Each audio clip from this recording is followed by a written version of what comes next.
ఈ దౌర్భాగ్యం నిన్ను కట్టిపడేస్తే చూస్తూ ఊరుకోమంటావమ్మా? ఇలాంటి పాప పని బాబు ఎప్పుడు చేయడు. ఈ పని చేసింది బలరాం. బలరాం బలరాం సూర్యం, నువ్వు వెళ్ళొద్దు, వాడు దుర్మార్గుడు. దుర్మార్గుడు బలరాం ఎక్కడ వాళ్ళు అక్కడే నిలబడండి. కదిలితే కాల్చి పారేస్తాను. ఆగమ్మా, నువ్వు వడ్లే.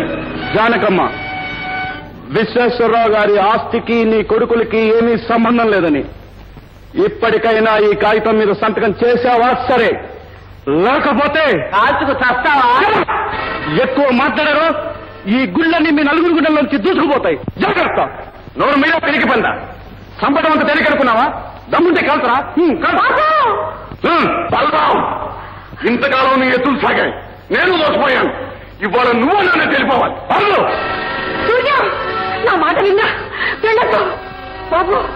మా రాజు మేము వెళ్ళిపోతాం, నీకడ్డురా. మమ్మల్ని వదిలిపెట్టండి బాబు. అమ్మా, విడిచిపెడతాను, కానీ నాకు కావాల్సింది నీ సంతకం ఒక్కటే. కొడుకు కోసం ఆరాటపడ్డ ఆ పుణ్యాకుడే లేకపోయాక ఈ ఆస్తి ఏమైపోతే మాకేం చెప్తాను బాబు. అమ్మా, ఏమిటమ్మా నువ్వు అనేది? మమ్మల్ని ఎలా చంపుతాడో చూస్తాను. నువ్వు మాత్రం చేయడానికి వీల్లేదు. జానకమ్మ, మర్యాదగా సంతకం చేస్తావా? నీ కొడుకుల శవాన్ని కళ్ళలో చూస్తావా? వద్దు బాబు, మీరేం చేయమన్నా చేస్తాను.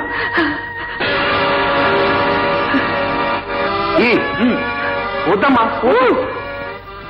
లాభం లేదు బలరాం. నేను బ్రతికుండగా ఎవరు సంతకం పెట్టినా ప్రయోజనం లేదు. నువ్వు ఇంకా బ్రతికే ఉన్నానురా. ఏ బాధగా ఉందా? చచ్చిపోయిన నేను ఎలా బ్రతికొచ్చానని ఆశ్చర్యంగా ఉందా? నీ పాపం పండించడానికి ఇంకా బ్రతుకున్నానురా.